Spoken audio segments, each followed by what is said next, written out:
My name is Andrew, and I'm here to talk about making informed decisions as consumers. So, I'm out buying groceries and I pick up a bag of granola, and it has a little banner across the top that reads, All natural ingredients. There's a little green star at the bottom and the word certified organic. And I'm like, what the heck does all this mean? I mean, natural, organic, and certified by who? How can I trust this packaging? And more importantly, how can I trust this company? These days, with lots of environmentally conscious consumers, companies are flooding us with messages telling us how green or sustainable they are, and it's usually impossible for a consumer to determine which organizations are walking the talk. This uncertainty is where rating agencies and government regulations come into play. Third-party organizations have certifications that companies can put on products if they meet the qualifications that the organizations require. So, if you see the organization's logo on a product, you know that an unbiased organization looked into the product and approved it. This means you can shift your trust away from the company and onto the regulation agency. Some common examples of this are certified USDA organic and also the Fair Trade International seal. And the key is that agencies are made up of experts and they have no incentive to sell products. And they also spend all day reviewing products and they know what they're talking about. It's good to trust them over the company or over your gut. But even though they're really good at their job is extremely difficult. And certifying products in today's world is really hard, if not impossible. So consider this. Certifying an apple, that's pretty simple. You just go to the farm where it's made.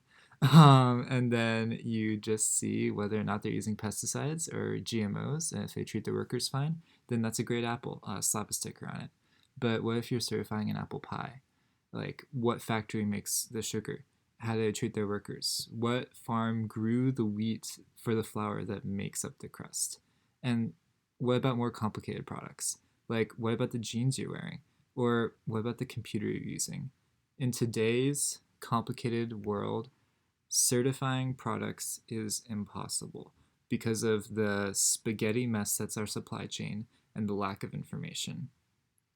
Today, we use unbelievably complex supply chains that span several continents, several languages, and several different sets of government-imposed standards, and thoroughly investigating the products we use with the tools available for us is almost impossible. But fortunately, there's a new technology called blockchain, which could help provide a solution. So blockchain is pretty complicated, but for our purposes, we can view it simply as a way to record transactions. It's most talked about as Bitcoin, which records money transactions, but it can record all transactions, including transactions along a supply chain. So let's walk through an example of how it could help keep track of our mess of a supply chain. So in one step, a clothing company is wanting to buy a ream of fabric from a factory. And the company pays the factory and gets the fabric, and then both organizations broadcast that the transaction happened over the internet. And then thousands of people called miners listen to and record those transactions. So miners are just individuals with computers that get paid to listen for and then record all the transactions.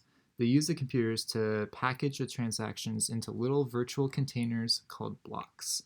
And then after they make blocks, miners check with each other to make sure that the transactions they wrote down are correct. And then the blocks get added to a public collection of blocks called the blockchain, and thus the name of the technology. So a little analogy, it's like a piece of paper in glass boxes. And then every 10 minutes, all the transactions are written on the paper and then placed into the box, and that's a block. The lid is shut and the box is placed or chained on top of a growing tower of previous boxes. And then anyone can go and look and read the paper inside. But if they wanted to make changes to the transaction, they'd have to pull the box out of the stack, and all the boxes placed on top would fall and shatter on the ground. So a box stacked today would have over 100 boxes on top of it tomorrow, and the writing inside would be impossible to change. One of the keys is that making the blocks that store the transactions is intentionally really, really difficult, and it would take one entity working alone years to create a block by themselves.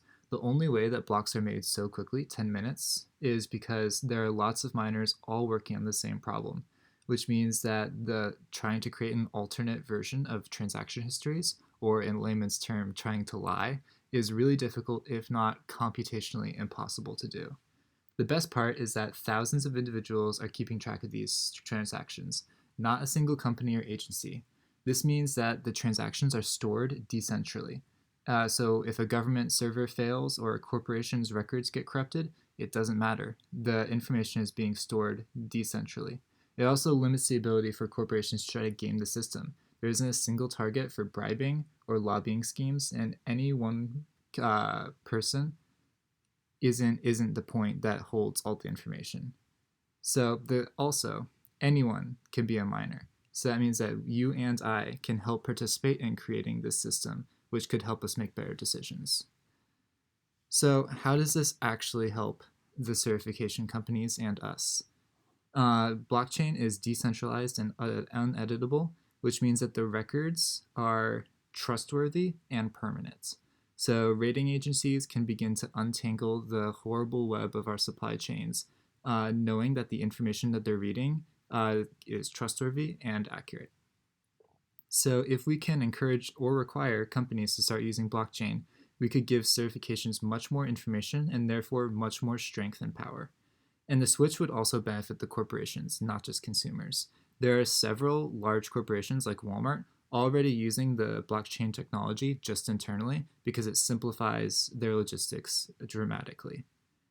So agencies would have the ability to trace materials back to their origins if blockchain was used to record all transactions. So the wool of the sweater would be able to be traced all the way back to the sheep that it grew on. And this information would help them make better evaluations and help consumers make better decisions.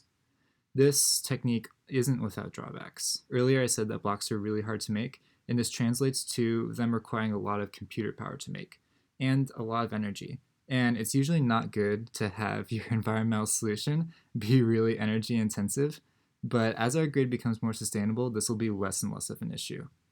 And this is really important to get right. In modern capitalist society, we vote with our dollar, and every single day is election day. When we buy something, we're deciding which companies and which products belong in our society and which products don't. And right now, we're making those decisions with very, very poor information. Blockchain has the potential to allow us to become much more informed. And maybe in the near future, we won't be so confused when we look at that horrible greenwashed product. Thank you for listening.